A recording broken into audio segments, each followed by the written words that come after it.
Honorable members, this is our last candidate for the day. Welcome, ma'am. Togna. Miss Togna. Is it Della Togna or Togna?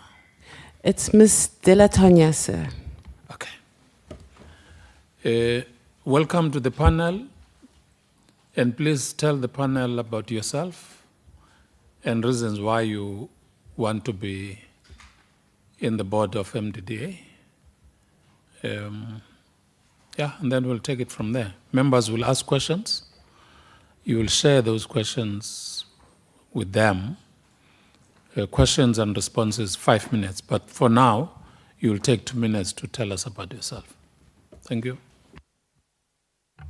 Thank you, Chairperson. It's a great honor to be nominated for a position on the board of the Media Diversity Development Agency, and an even greater honor to be shortlisted and to find myself in front of the Portfolio Committee on Communications.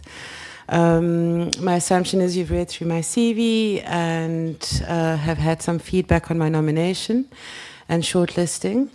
I've had an interesting career, an adventurous career. I like to describe it as that. And as a storyteller, as a community media activist, and as an advocate and practitioner in the public communication sphere, both locally and nationally. The community media sector is very dear to my heart, and it's a sector that really informed my entire career in the media space. Fresh from the student movement, I moved into the community media sector. I was part of the establishment and the transition of organizations like Bush Radio and the Community Video Education Trust from the point of them being anti-apartheid resistance organizations to community media training, fully functional stations in some respects. My time in the student media wing of the student movement in the late 80s and early 90s taught me some huge lessons about the importance of media freedom, media diversity. I remember being the editor of varsity newspaper at UCT and having to even subject student media to state of emergency regulations, and that taught me the importance of a free and diverse media. So from the community media sector, where I've had some experience in community radio, community television, I moved into the field of storytelling. I've been a journalist, a print media journalist, but also this video medium, this particularly documentary filmmaking.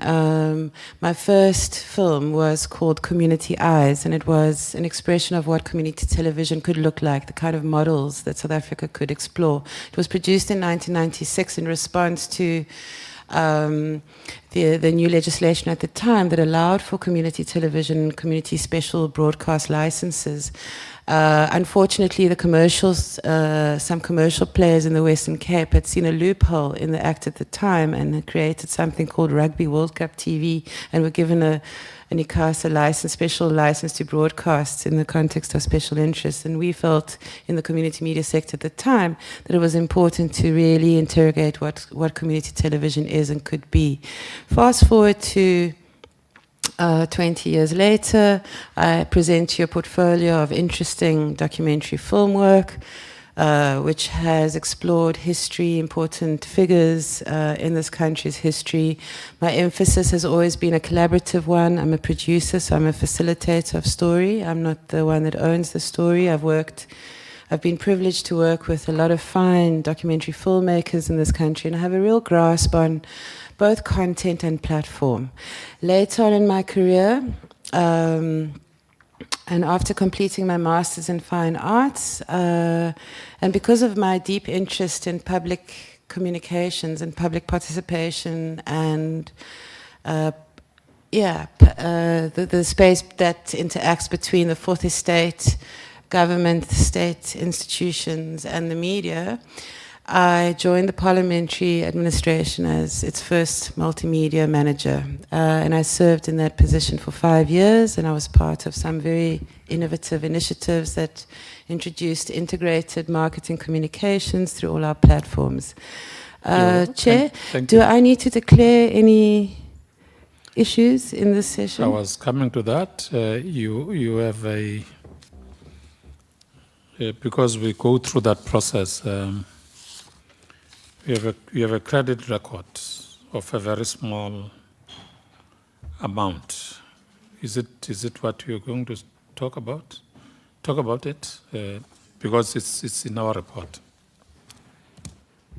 Yes, I think when you subject yourself to public processes like this, you must be honest and truthful. The last year and a half of my personal financial life has been challenging. The reason for that is because my contract with Parliament was not renewed, and it was a surprise to me that it wasn't renewed. And if you wish to know the reasons for that, it's been in the public space. I have no issues in explaining to you what happened. But yes, so economically I have been challenged, and I've got a few traffic fines also that I need to deal with. Don't speed. Don't talk on the phone. Members, that's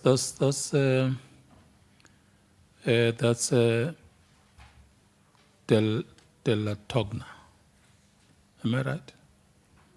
It's Della Togna, sir. Tanya. Okay, members, can I start with you, Honorable Madisha? Good afternoon. Can we start here, please? Why did they not renew your contract? Was there anything wrong that you have done? Can we trust you now?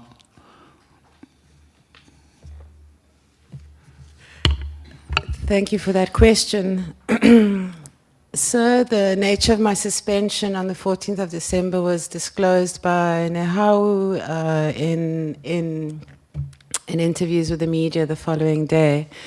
Essentially, I led an initiative by middle and line function management within the administration of Parliament to raise concerns about the way the Nehau senior management strike of November 9, 2015 was handled. 4 weeks into an unprecedented strike which saw violence and, in my view, bad faith negotiations between Labour and senior management. A lot of us middle managers and junior managers felt that we weren't being consulted, and we were caught between the rock and a hard place. I was suspended for writing a memo, for collecting signatures of members, and I was accused of media leaks. The investigation was never completed. My contract came to an end in January the following, 6 weeks after my suspension. And essentially, if you look at it from a Labour case point of view, so it's similar to what happened to Vuyo Mvoko of the SABC 8 journalists, where as a contract worker, you're vulnerable under the Labour Relations Act. I think I understand. 2015, the trade union movement. Oh, interesting. Okay. Explain MDDA. Okay. Your understanding, what it is to achieve, etc., meaning the primary functions. Its critical functions are to support the growth of the community media sector. By the community media sector, I mean community radio stations, community print initiatives, community television. I think there's an opportunity to innovate in that space also, but I'll get to that later. It also has a mandate to support small-scale commercial media to flourish. Its name refers to diversity in the media. It comes out, the MDDA exists because there was a recognition that within this country there wasn't a history of media diversity and ownership, and there was a very important need for voices that weren't being heard in the mainstream to be represented and to have ownership. The MDDA also has a mandate to research and be critical of media ownership in this country. It has a research function, which I think it hasn't fully harnessed. And ultimately, in terms of supporting the overall development, socio-economic development objectives of a developmental state like South Africa, it is supposed to grow the industry. It's supposed to train storytellers. It's supposed to grow the platforms. And I think it has achieved a lot in its existence, although it's having some challenges at the moment, which I'd love to help to sort out. Okay, no, thank you. Because obviously having worked in that kind of a situation, you will understand. So kindly take it further and indicate to the committee here the relationship between MDDA, acasa, SABC. That's very important. It's interesting. acasa is a regulatory body that issues broadcast licenses based in until now on a limited spectrum, and with digital migration happening, it's going to have an even larger scope. So acasa regulates who gets licenses, who doesn't, in the broadcasting space, and is a custodian of diversity in that sense, as a regulator, as an access point for deciding who has a voice, who has space on the spectrum or not. The SABC is the public broadcaster, not the state broadcaster, the public broadcaster. And as such, it has a national mandate, but it cannot purport to represent every single local community at every level. So, of course, stories of national interest are foremost. The MDDA, it also is supposed to be paying some money to the MDDA, and we need to look at that. The MDDA itself is there to interact with those institutions, but also the commercial media space, which is where dues should be paid in order to foster and grow diversity in the media. Right now, SABC, for example, does not have money. I mean, apart from the people who are still there, as you know, of course, and I suppose you agree with me, the collection of money from people, etc., will you be able to help to do that? Just 2 sentences, that's fine, so that the chairperson doesn't fight us, and I'll stop there. I'm talking about licenses. Thank you.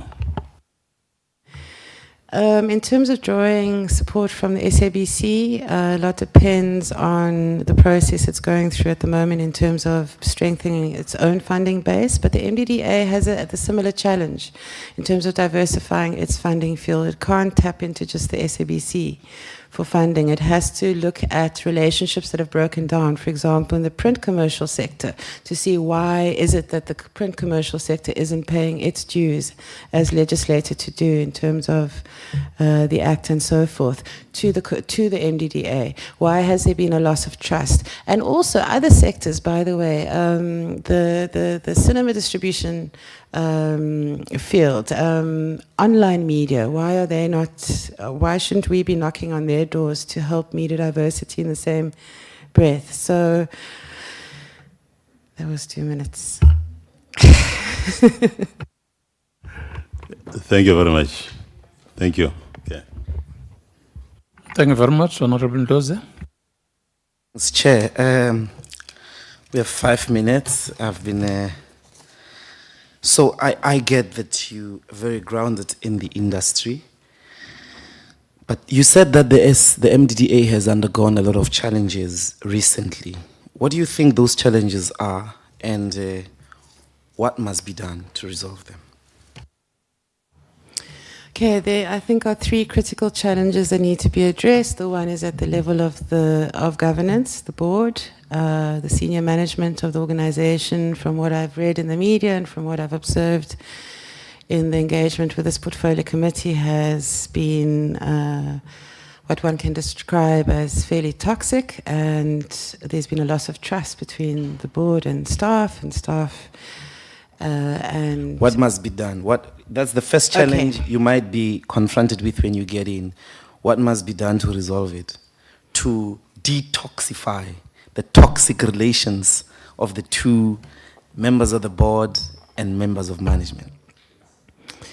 what needs to be done is a thorough investigation into what went wrong, together with some progressive solutions at every level. So, number one is the appointment or the consideration this portfolio committee has on what happens to the board, an audit of projects that have happened, look at the business model of the MDDA, its APP, its plans, look if they are feasible or not, look at the governance environment. Okay. I want to push a little bit because of the CV that you've presented. Now, I haven't met somebody who has made a very intelligible and practical intervention on funding. So advertisement relies on audiences, and it relies on specific audiences that can pay. So if audiences in Vembe cannot pay, you don't get, even if you've got audiences, you don't get money. So as a result, you are unable to be self-sufficient. What is your solution to this problem of funding, which many entities or many media initiatives suffer from?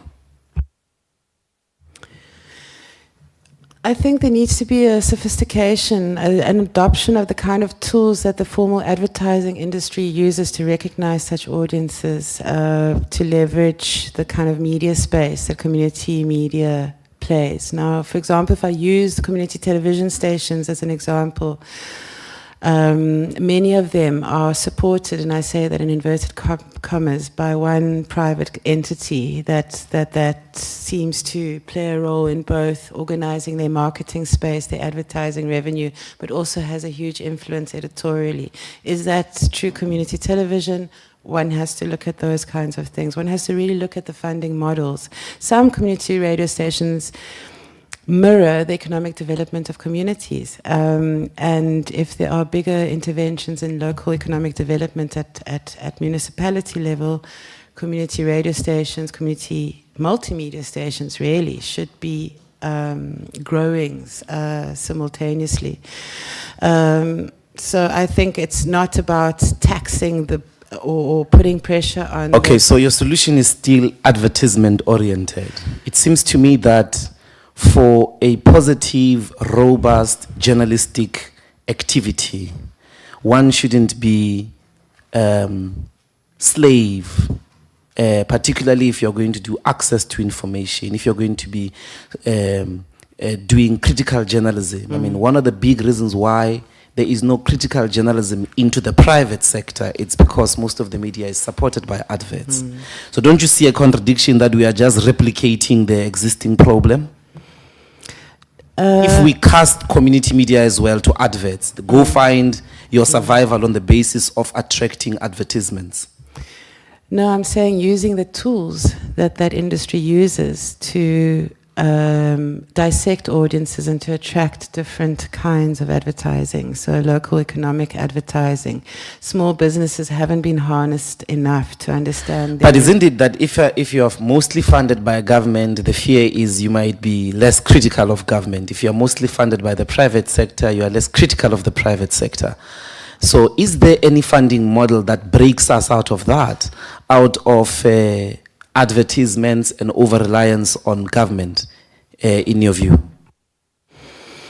I think if you look at international trends with community media in Australia and in other countries, I think it's a mixed funding model where you are not beholden to government, you're not beholden to the corporate sector, you're not beholden. There are many ways to raise funds, even in training and development, in sponsorship. The community media sector, in terms of that critical voice that you're referring to, that doesn't find a space in the private sector, is so important and actually does feed in and influence the private sector ultimately. But Chairperson, last question. If we have last question, it must be the last question. Your time is up. All right. I really need to push you on this. And I mean, it's not bad to say that you haven't really thought about it, because nobody's coming out very clearly. How do we balance this? Majority of the papers that we visited them, majority of them in KZN and other provinces that are supported by MDDA, are not very critical of government. All their first pages is the premier or the mayor and all of that. Why? Over-reliance on government funding. But the reverse is also true. Those who depend on private sector funding are less critical. They do less investigative journalism into private sector corruption. So is there a model? And if it is, give a practical example. Where else would the funding come from for self-sustainable journalistic publications, whether in radio or television or newspapers? Done. Honorable Chairperson, my last day, my last question. And I'm honored to be the one to receive it. I think funding from various sources needs to be foundations. But ultimately, what needs to happen is that the protection of the editorial space needs to be as safeguarded as, for example, the disputes within the SABC's editorial space and its funding model. We've seen that tension there. So the MDDA should play a bigger role in dispersing funding, in providing some kind of stability and in attracting the kind of investment in the sector. I thought you were going to say we must pass a rule in a law in South Africa that this percentage of advertisement, yes or no, must go into community radio. None of you are saying that, which is not mandatory. They just have to do it, whether they like it or not, which goes to a funding which supports media diversity. Otherwise, I think Chairperson must move to the next person. Do you have anything to say? No, I did say that earlier. I said other sectors of the commercial media need to be taxed. So even in cinema screens and online digital commercial entities need to be taxed to allow the pool of media diversity funding to grow. Thank you, Ms. Della Togna. Am I right now? Thank you. Ms. Della Togna. It's Italian. I'm not saying I can't Mr. I'm help saying it. Miss. I can't mistake her with Mr. It's a Miss. Honorable Van Dijk. Thank you, Chair. Thank you for making yourself available for the interview. I can see that you've got loads of industry specific experience, and some of the questions were now already posted to you, but specific with regards to digital radio for community media, why should we move to digital radio? That's my first question. My second question is, what is the role of the Minister in relation to the board of the MDDA? And with regards to the recent media reports on the MDDA, do you think that the previous Minister did a proper oversight role? Did she? Can you maybe elaborate on your take on that? And then I also want to mention, I see Lumku Mtinde, the Chief Executive of the MDDA, he was very consistently outspoken in his support for a media appeals tribunal, and I see that you've put him up for as a reverence. And what is your position on a media appeals tribunal? Thank you. Thank you, Honourable Van Dijk. In terms of, I might not get your questions in sequence. I've almost forgotten the first one. I was concentrating on the last ones. Mr. Mtimda is a reference on my CV because we've known each other from many years back, and he's aware of my community media experience prior even to his appointment on the role of the MDDA. His views on the media tribunal are his views, my views differ, and I would be comfortable to have a debate with him or anybody else about that. I do believe that there needs to be freedom of speech. I do believe there needs to be diversity of speech. Of course, it has to be managed. Things like hate speech are intolerable, and I do think that we need to just keep woke, be vigilant of especially in these days of for news, false media, and so forth. I mean, it's a very interesting time in the media space to be alive, and that's why I feel it's so passionate about the role of the MDDA in that regard, in strengthening alternative diversity of voices that cross an ideological spectrum and a geographical spectrum and a community of interest spectrum. I think that's what community media is all about. In terms of the role of the former minister, I think that I can't really comment on that. I don't know her personally. I don't know what the story is. What I do know is the challenge that we have with the MDDA currently didn't happen overnight, and it's going to take some time to resolve at the level of board, at the level of the executive. There are way too many vacancies in the organization of a strategic importance, and the challenges this institution is going through mirror the challenges other institutions are going through. And given its critical nature, I think it's time to roll up one's sleeves and clean up ship and strengthen the sector in the interest of democracy, in the interest of particularly rural communities that are disadvantaged still 23-year post democracy, into our young democracy. There's a lot of work to be done still. And let's not forget that the community media sector plays a crucial role in influencing the private media sector as well. I mean, a lot of journalists come through the ranks of community media sector and are influential. Yeah, I think is that.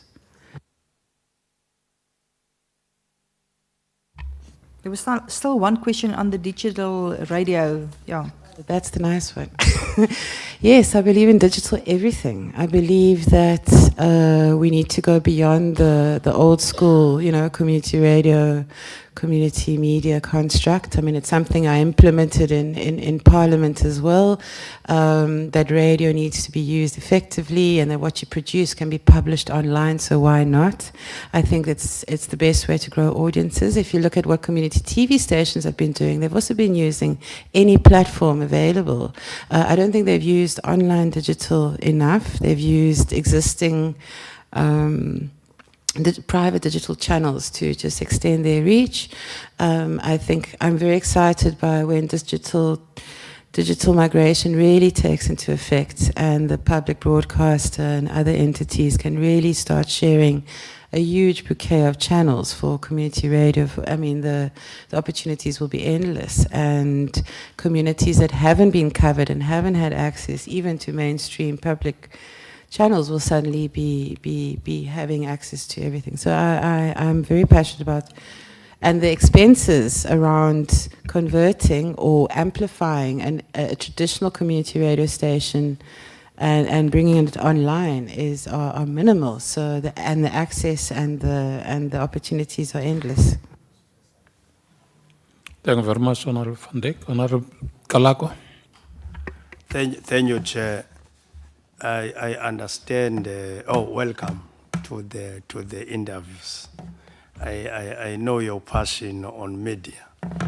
Look, I want to go to probe more because our problem is funding around community media and TV. Do you think government should, instead of this volunteerism or voluntary basis that the big four have a share of funding which they throw into MDDA, which some of them have long withdrawn it? Do you think we should legislate that a certain percentage, which it must be a must? And secondly, what is your opinion? Because immediately when the new government started, after we finished, of course, acasa Act and Broadcasting Act, we started to come with all these methods of trying to transform the media industry. Immediately, the big four occupied the space. I think that's what kills the community media. Even in the radio now, they are doing that. In fact, there were even attempts when SABC was running mad to buy its radio stations. Do you think that is not what is stifling? Because if you go, just take Cape Town, Western Cape, you go to any township, there are these community papers are dropped free all over, even in the suburbs, either by independent media, either by Media 24, either in all the townships and in all languages. So do you think is not that what stifles MDDA or government from its efforts to come with this diversity in media?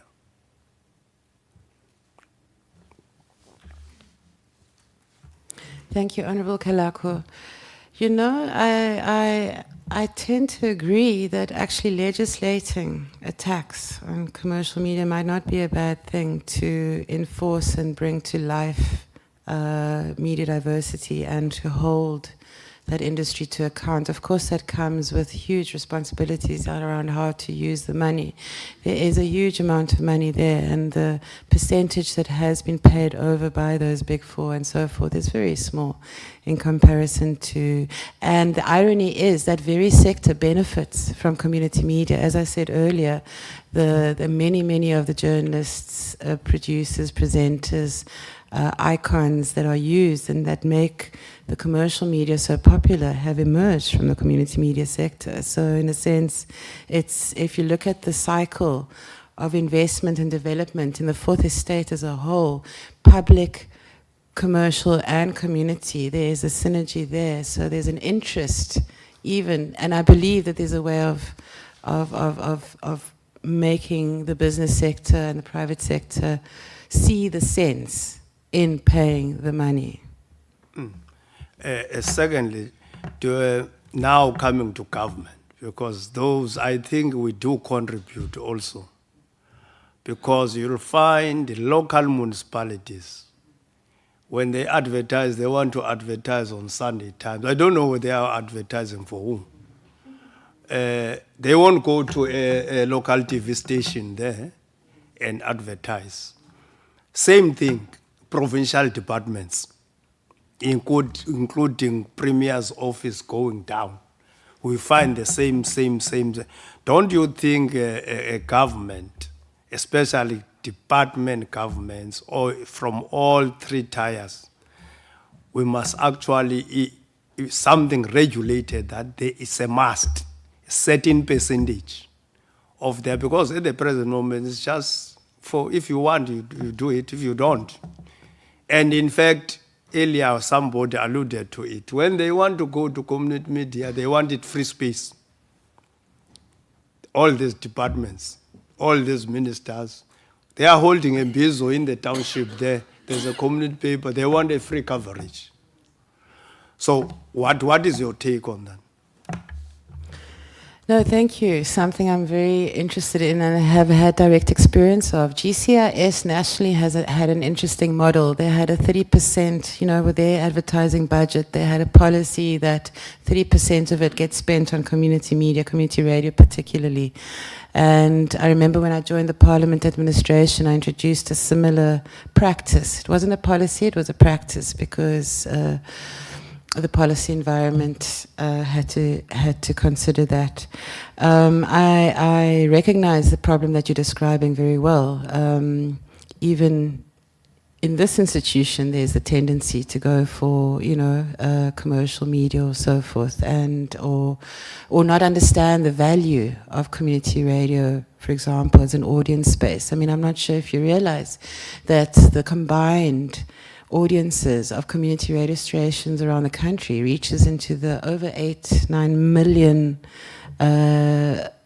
listeners. Community television is huge. It's combined audiences. I mean, I'm not saying it can compete with the SABC or other private broadcasters in terms of their access, but certainly it's a considerable audience. And I think government officials, government communicators need to be educated in how they allocate media spend. And government is influential in that, and GCIS knows how to do this. It must just embark, and the MDDA can challenge and lobby and advocate for firm policy to be taken, a firm policy position on how you spend your money. And the best approach, really, because is it of value for you to be, for example, if one of the members or the chairpersons of committees at Parliament gets placed on a radio station that doesn't, where the subject matter doesn't relate to its audience, then what is the point? There's a lot of miss and match. We need to tighten up on our media buying and strategy side. Thank you. Anything to ask to members?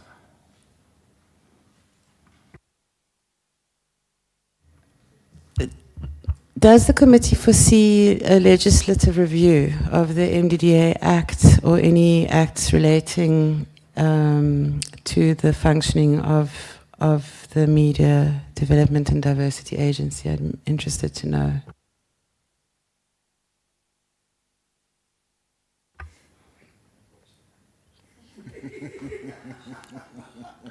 We surely we haven't looked at that. You know that the only act that we have looked at is the Broadcasting Act that we are dealing with. On MDDA, maybe something that we need to look at. Thank you. No, other than that, I'm clear on the role of the board, I'm clear on the role of the organization, I'm clear on the role of this portfolio committee and its accountabilities, and thank you. No, that's fine. Thank you very much for your contribution. Your question, we'll have to look at it. Thank you. That's the last candidate, members. You may leave, ma'am. She may leave.